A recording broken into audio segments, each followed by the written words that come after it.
नाव सांगा, कुठून आलेला आहात, किती कांदा आणलेला आहे आणि आज काय भाव भेटेल अशी अपेक्षा वाटते तुम्हाला?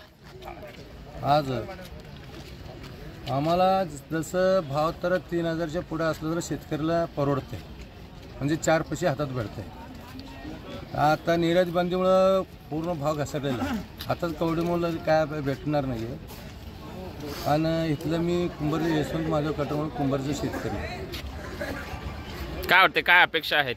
अपेक्षा तर तसं 3000च्या पुढे भाव पाहिजे शेतकऱ्याला.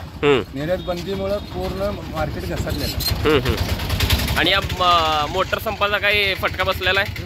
बसलेलं आहे. 700 रुपयांना फटका बसलेला आहे. नाव काय तुमचं? यशवंत माधव कटर, कुंभारी, दक्षिण तालुका, सोलापूर.